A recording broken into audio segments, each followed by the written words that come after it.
Hi everyone. Today I'm going to talk about do not resuscitate orders and advanced directives. First, let me start by sharing my own experience. So when my dad went into the hospital in November 2017 and I met him in the ER, the doctors realized that I was the person who's going to be kind of overseeing the situation and immediately asked me if my father had a DNR order or advanced directive.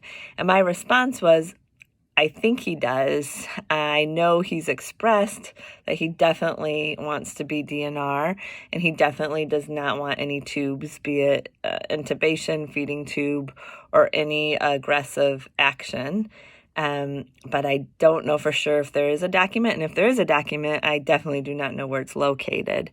And they said in response to that, okay, well, we will put it in his hospital records that he is a DNR, and does not want any specific intervention, such as specifically intubation or feeding tubes. And I said, okay, and I spent the entire day there, and about 9 p.m., chatted with the doctors and said, look, I need to get home to my family. Do you think it's okay for me to go ahead and leave? Is he stabilized? And the response is, yeah, he's stabilized for the night. Go ahead and go. And I was about an hour and a half away from my house. So I drove home, and literally within 45 seconds of walking into my house, the hospital called as one of the docs who had said, hey, your father took a turn and we had to intubate him. And we looked and there was no DNR advanced directive in place. So that's why we intubated him.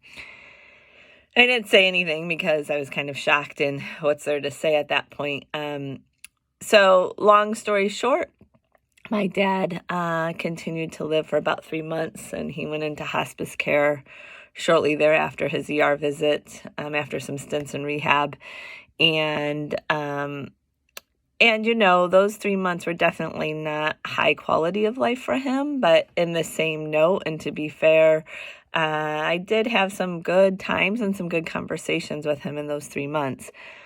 So, whether or not them intubating him and saving him, so to speak, that night was a good or bad thing is not really the topic of this discussion. And it will always be kind of debated in my own mind. But the topic of the discussion is, what about DNR orders and advanced directives? What are they? Why are they important? And how can you assure that if someone has one, whether be it your loved one or yourself, that those actually get followed if needed? So first of all, let's start with what they are. So DNR, let's start with DNR. So do not resuscitate order. And this basically is saying that if your heart stops, you would like them to not perform CPR on you, right? So it's all about whether or not you want CPR performed, whether it be outside of the hospital, where obviously if you pass out in public, people aren't going to know when they're going to try CPR, but more within the hospital. Do you want them to perform CPR? And a little bit about the statistics about that, about CPR in general. So basically, if you have CPR performed on you within the hospital, you have a 15% chance of ever making it out of the hospital. It's 15%. And that's not to say what your status will be upon release of the hospital. That's just getting out of the hospital.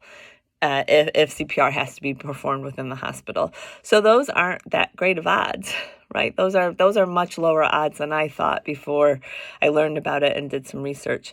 If you have CPR performed on you outside of the hospital, those go down even more. You have only a 19% chance of even living to get to the hospital. And then after getting to the hospital, only a 5% chance of making it out.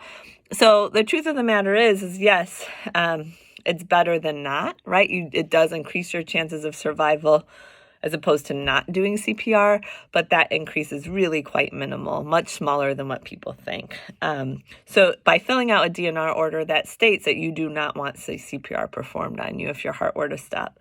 The second thing is called an advanced directive. And what advanced directive or advanced directives are things that are in addition or outside of that whole CPR idea. So for example, you could write in an advanced directive, I only want a feeding tube, or I only want to be intubated if 2 different doctors say that I have a 70% chance of a full recovery if these procedures are done, right? It can be as specific as you want it, and it can be as many criteria that you want. So you can list all sorts of scenarios that you can play out in your head and write them very directly.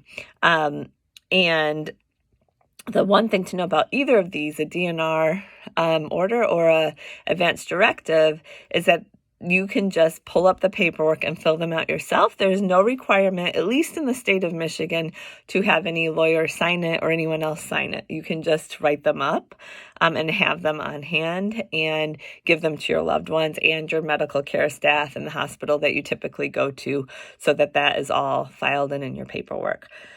So that's what they are.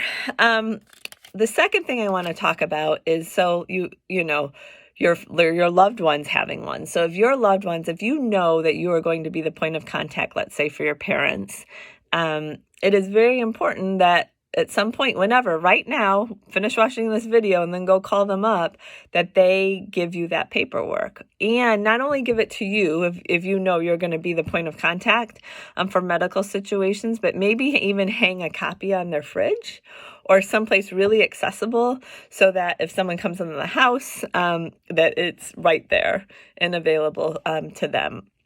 So one, reaching out to your loved ones and getting that paperwork and having that discussion so that you know and that you have the official documentation of it. The other thing to talk about it is to do one for yourself, regardless of your age. So, you know, anyone, you don't have to be currently sick. You don't have to be of a certain age. Anyone can have a DNR and advanced directive if you kind of know what choices you would make in any of those conditions. So the other step is to get one in place for yourself, and then do the same thing to make sure everybody knows about it, to make sure your loved ones know about it, your medical arena and support system know about it, and that they're so not guessing if these situations were to come up. And the big thing to do is to remember that having these in place, and not just having them in place, but making sure everyone is clear about what your wishes are, or that you're clear about what your loved one's wishes are, is really a gift to everybody.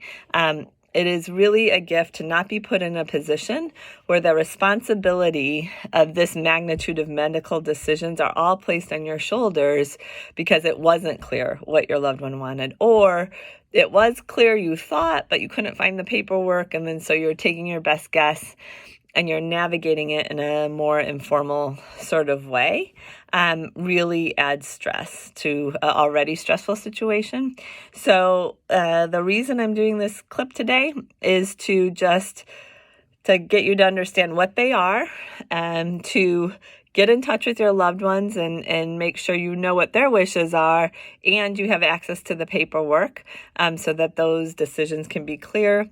And then lastly, if you haven't done it yourself for yourself, to go ahead and take the time. You can get online, you can pull up easy forms for it and fill it out. And depending on what state you live in, you may or may not need like a second witness or a notary or that type of thing, but you can figure that out pretty easily. And to have those in place for yourself, it would be a big gift to those around you. So that's it. Have a good day. I hope it was helpful. Bye.